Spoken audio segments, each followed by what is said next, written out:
Hiya. Look, man, we are totally unprepared for today. Life caught me by storm. Life gave me a surprise. Life gave me a nice thing. Very painful, but nice thing. Anyway, we're going to get into that. I think we're going to call this one Dark Roasted Reality or Life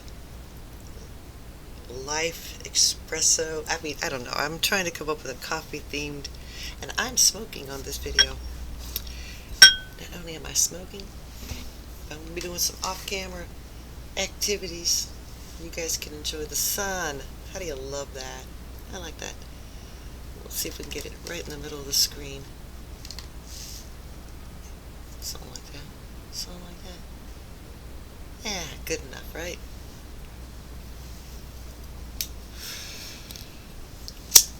Spoke it today because I got a lot to talk about, and I just keep not getting done. Like I have to start this video before I'm ready because I don't want to brew another pot of coffee.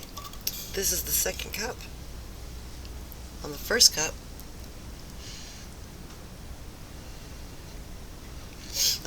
my daughter called.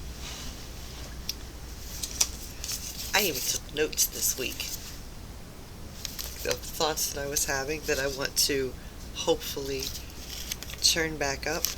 I'm like totally prepared. Still don't have a script, but I'm totally prepared. Eek! Watch me screw up now.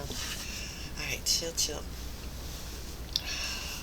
Gotta do subscriber. My actual son. So I was thinking about putting a test. Like at some point in this, don't tell yet. Shh.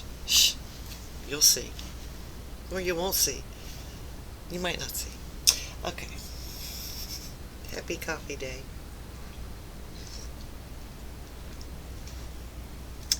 We're going to talk about life and death. We're going to talk about love.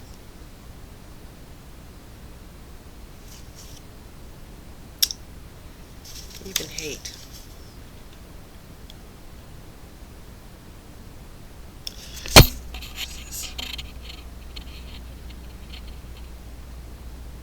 Oh. Okay.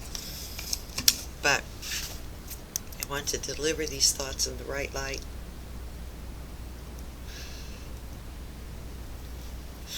Pretty much the light that they were delivered in. And also, I want it to be casual. This might be the interesting conversation that'll last a bit longer than 20 minutes, and my coffee will get cold.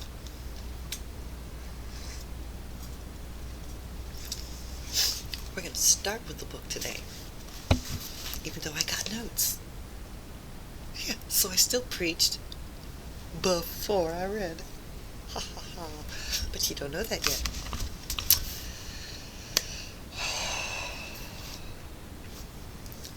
I'm nervous. It's a very deep topic I'm trying to express. The topic I want to express, I've thought it 1,000 times and put 1,000 words on it. But bringing those words out of my mouth, nearly impossible.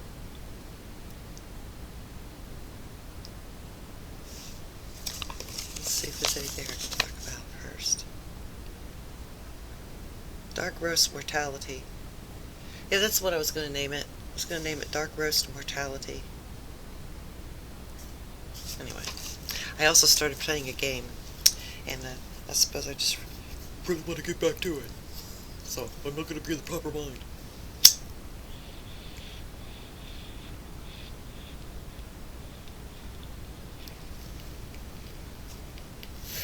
So I'm going to light a fire, if you know what I mean. And I'm going to have to take a few minutes to set it down.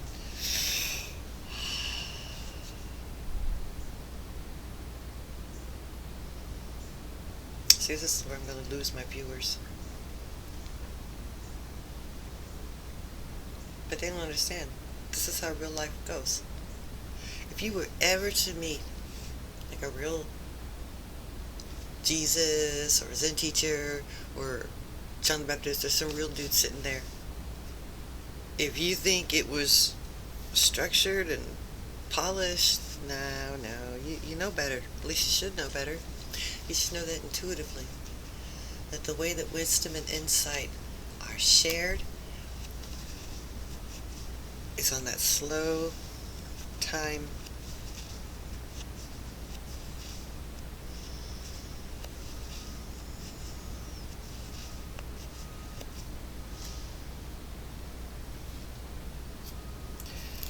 I don't know if let's see.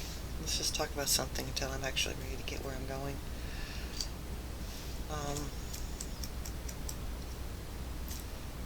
There's lots of Zen videos talking about the books, different books that modern Zen authors have wrote. But in my estimation, or at least what I'm pulling out of the teachings, I certainly am not seeing that. I'm not seeing them talking about that. And I'm only left to wonder why. Is it secret teachings? Well, if it were so damn secret, they wouldn't let Buddha sit out. They wouldn't let the words of the Buddha in the Lankavatara Sutra get out there. Okay? Because that book is completely about the structure of consciousness and the reality of non-existence. And that is the other title I was going to call this, the reality of non-existence. And if they're not afraid of us putting the Buddha words out there, well then I guess they shouldn't be afraid of me trying to explain as well. Hey, we're all entitled to an attempt to explain. And since all I'm hearing are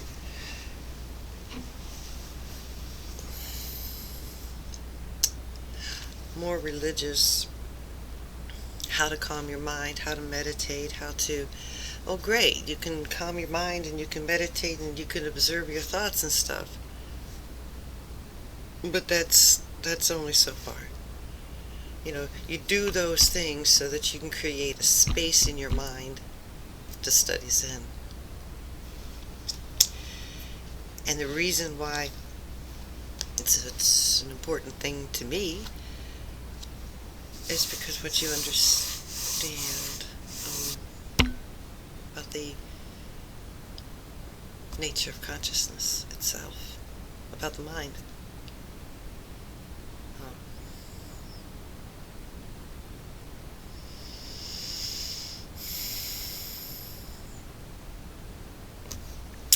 So let's look at the teaching first. Maybe a couple of them. I mean, I'm not here to do any teaching. Let's see, do I want to do... Okay. So, Zen teaches non-duality. And each of us can go, oh yeah, we're all one. But there's a difference between knowing that, of course, and having the tools to realize it and to realize the teachings going on talking about destroying the various delusions that we put up in our life, in our mind, of our ego and of ourself, of our likes and our dislikes. When you can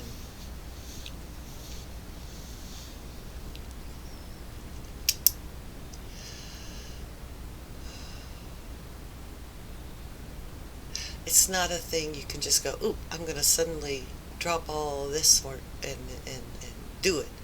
No, you can do it because you are a Buddha, but will you do it?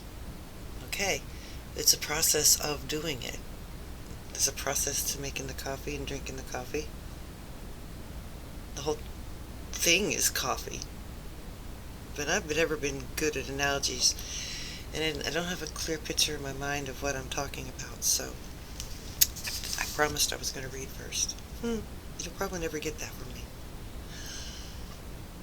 Never mind.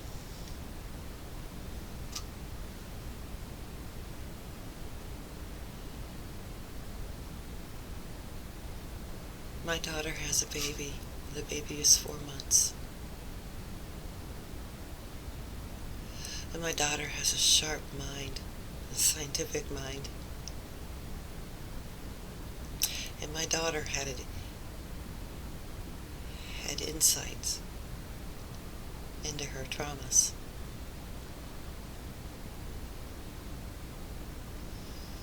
Exact memories.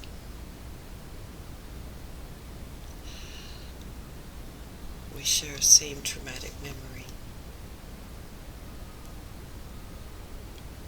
Something I did. I'm no more evil than anybody else. I'm just as human as everybody. I'm not malignant. Just selfish. I'm very selfish.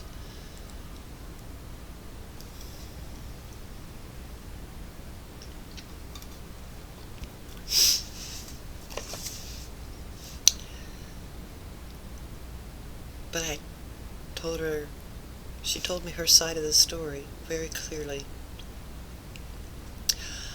A human being who was completely aware with thoughts of their own at 4 months old. And it just really brings home for us how real life is. How very real are the things that make up ourself, our illusionary self, our personality.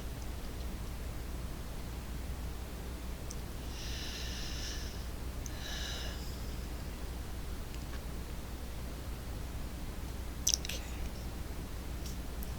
Swamp Plan, page 56.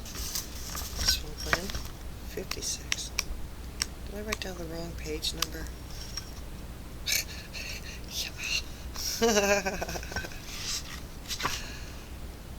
Okay, alright, well, we'll just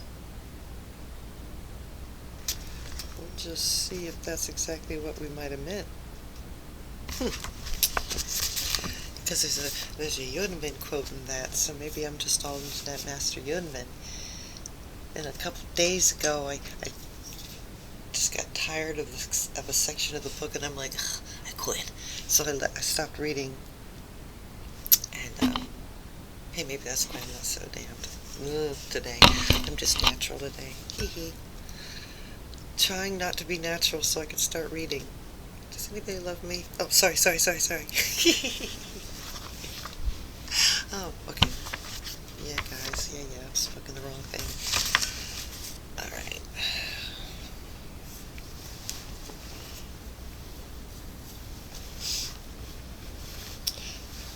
Childhood trauma is a hell of a thing. I wish people could talk about it. I wish people could admit that they caused trauma instead of trying to justify their powerlessness. If we admitted our faults, we would grow with power. We would grow with power to become better.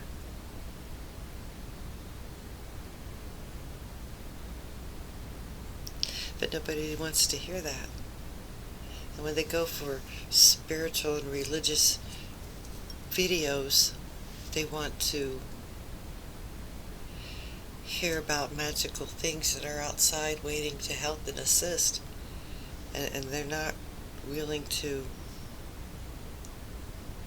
face the only one that can see and hear, and that is them own selves. You know?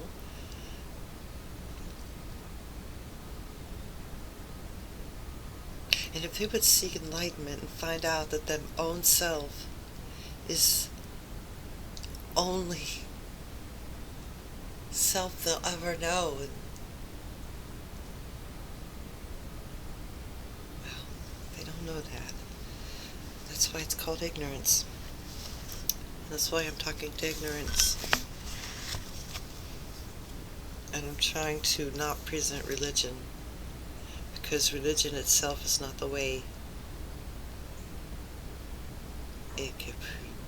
I don't even know if it can prepare you. What it can prepare you for is to put a framework on things, because the source of religion is the mind having enlightenment and how it described it to itself or what it did with it. So various religions will have various explanations for the same thing, but because they're religions, they're shackles. And I don't find Buddhism to be without shackles. I find it's got many shackles, because they want you to, they hold so much onto the concept of the previous life and what you have to do, how many times you got to prostrate yourself climbing up rocky, jagged mountains because it purifies your karma. I don't believe that karma is purified that way. I think that adds karma to you, for various. I think Lindsay agrees with me on that. All these performances of merit do not bring liberation, and they know that, because the reason why they're doing it is so that they can have an easier chance in some next life. I call this laziness. There's no excuse. You have a mind right here and now, don't you? Does it think? You have it. It's here. It's now. And if you would turn the light back to reflect on the nature of consciousness, the reality of life and death and non-existence, the mind will go on.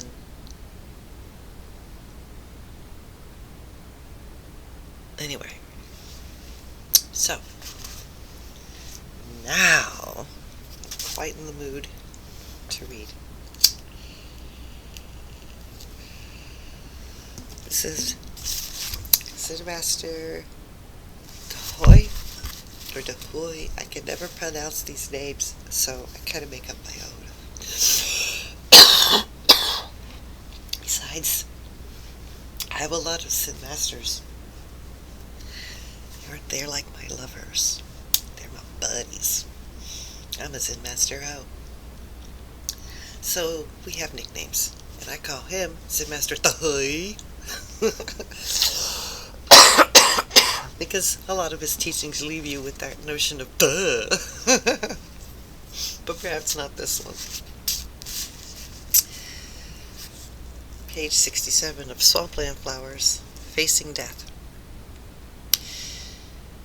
You report that the last day of your life has already arrived.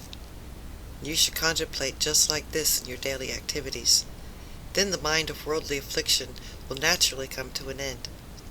When the mind of affliction has come to an end, then the next day, as before, early spring is still chilling. An ancient worthy said, if you want to know the meaning of Buddha nature, you must observe times and seasons, causes and conditions.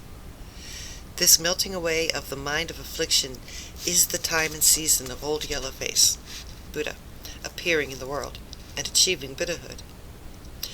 The time and season of his sitting upon the diamond seat of enlightenment, vanquishing enemies or armies of delusive demons, turning the wheel of Dharma, delivering sentient beings, and entering nirvana. It's no different from the time you've called the last day of your life. To get here, just contemplate like this. This contemplation is called correct contemplation. Contemplation different from this is called wrong contemplation.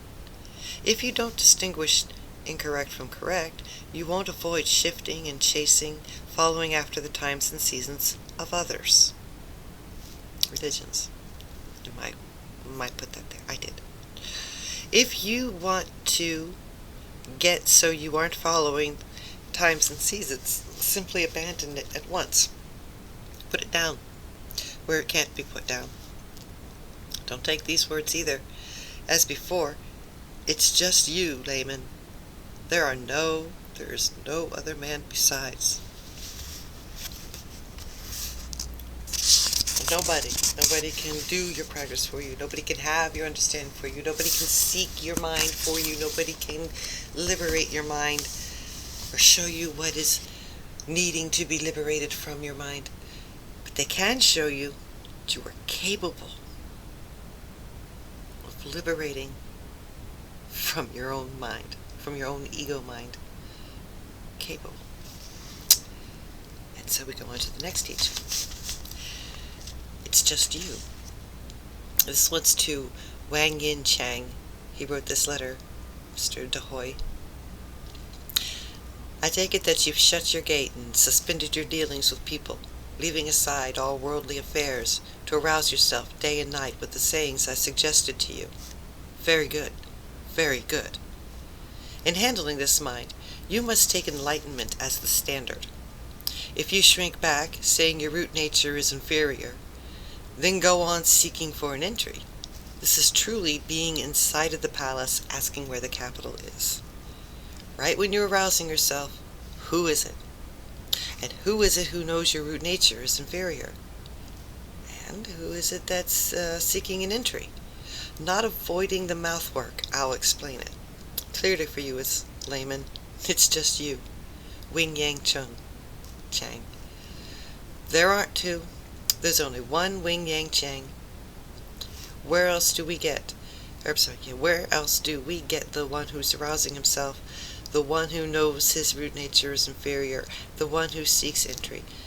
You should know, they're all shadows of Wang Yin Chang. They have nothing to do with some other Wang Yin Chang. If it is the real Wang Yin Chang, then necessarily his root nature isn't inferior, and he doesn't seek an entry. Just believe in yourself as your own master. It's not worth so much hassle. In the olden days, there was a monk who asked Yang Shan, in the Chan school's sudden enlightenment, what is the meaning of the ultimate entry? Yang Chan said, the meaning of this is extremely difficult. Those in the school of the ancestral teachers with superior faculties and superior wisdom hear one, awaken to 1,000, and attain total mental command. Even for people with these faculties, it's hard to understand this meaning. How could people whose faculties are small and whose wisdom is meager get it? Therefore, an ancient worthy said, if you don't meditate peacefully and still your thoughts, when you get here, you're always bound to be confused. The monk asked, apart from this standard, are there any other expedients able to enable students to gain entry or not? And Yang Shan said, whether or not there are any besides is making your mind uneasy. Now I ask you, where are you from? The monk said, from Yu Chao. Yang Shan said, do you still think of that place or not? I'm constantly thinking of it.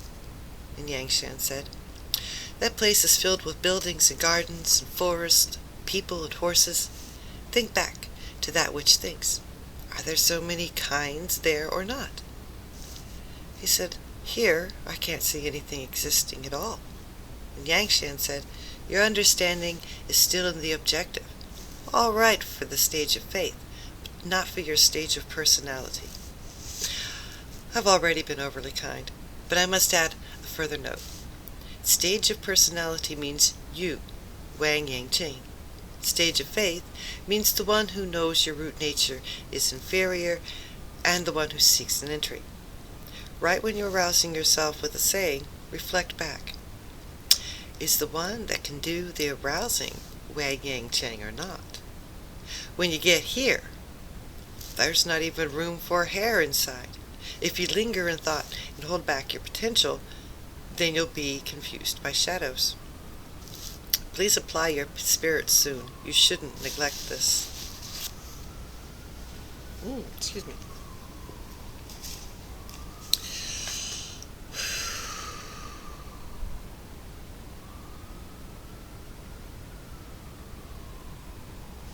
Totally lost my audience. What are you guys bothered about? There's only one person? Well, yeah. I'm not a person. I'm a person you're watching. You are the person.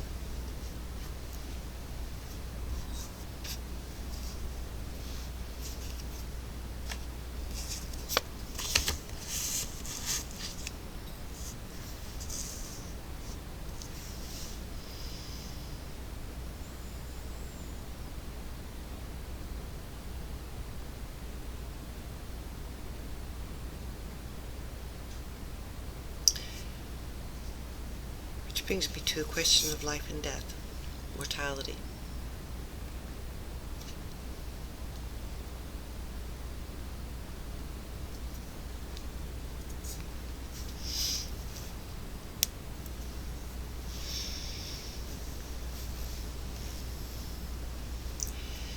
When my mother died, I went to her funeral. And she had a lot of people talk about her, what they loved about her, what they'll miss, who she was. I realized that everybody knew a different woman.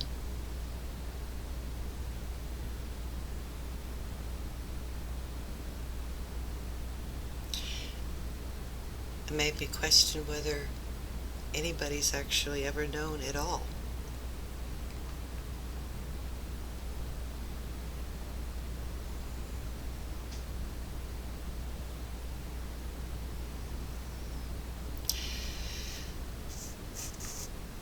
Who I am to you is based on my actions, my words, my behavior. Not all the same. But if you were to talk about who you see, will I see that person as myself? No. I would see that as not being me, as a misunderstanding. I would be able to see some similar characteristics, or maybe not. Depends on the generosity of your vision of me.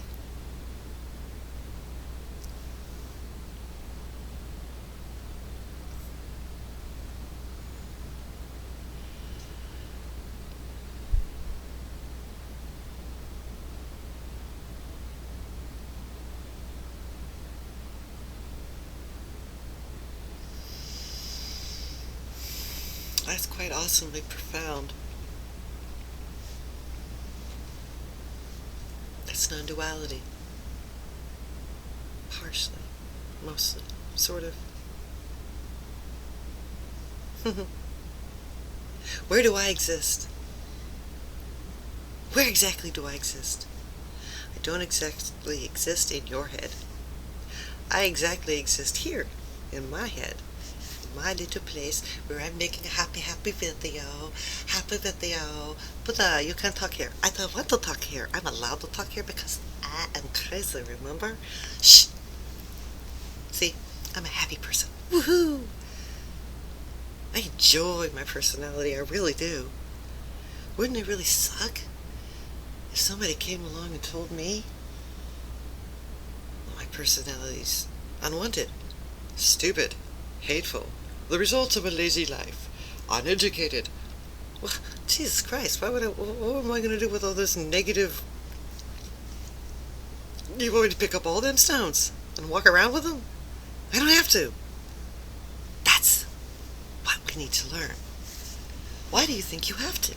Why do you have to pick up the stones of others? Oh, but Jesus Christ, well, we gotta back up. We gotta back up. We gotta back up. Because we live in a society. Shut the door. Hold your horses. Back up. Think you're conflating things. Think you're conflating things, and you're right. Absolutely right. As mad as I get about the arbitrary rules and false authority and egoistic humanity, I back up. I live in a society.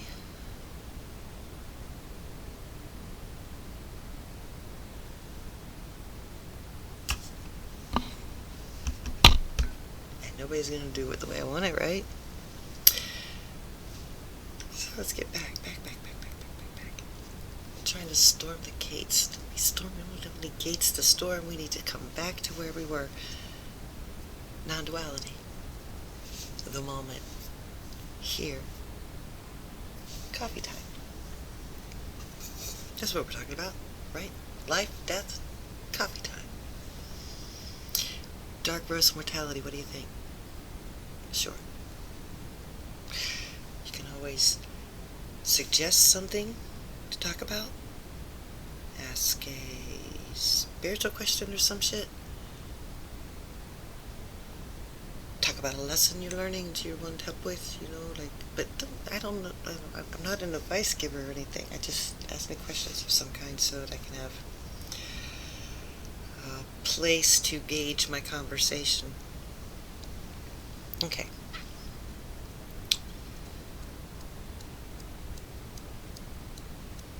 Alright, I discussed that. That was my big major point. Who you are to me is not who I am to myself. And who I am to myself, oh, there's another to bring it out again. Who I am to myself is also an illusion. It's also an illusion.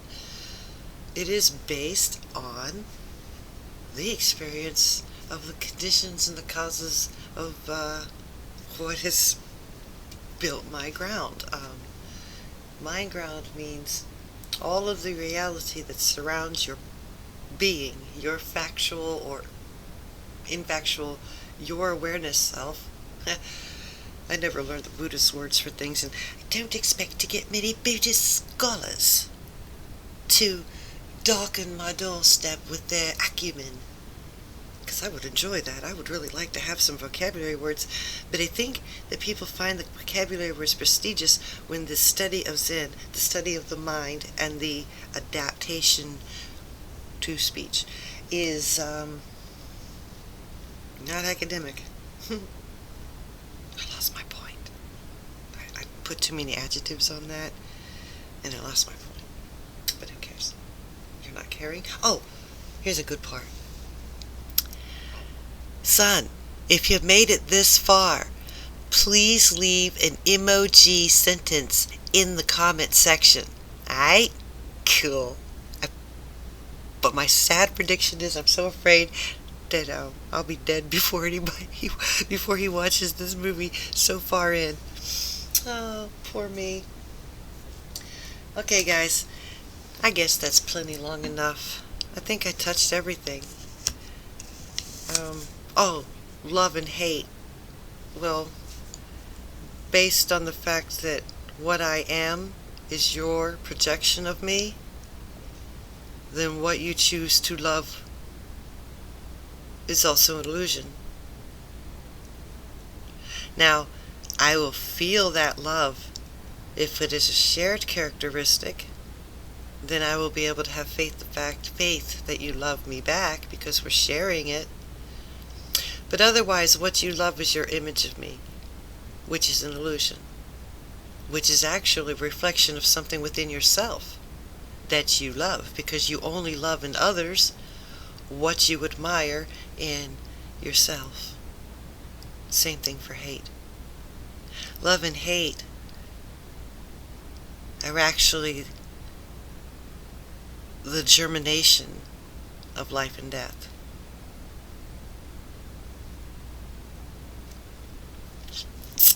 Happy gardening, guys. Goosh. Hey, give me my moosh. Good night. See you tomorrow.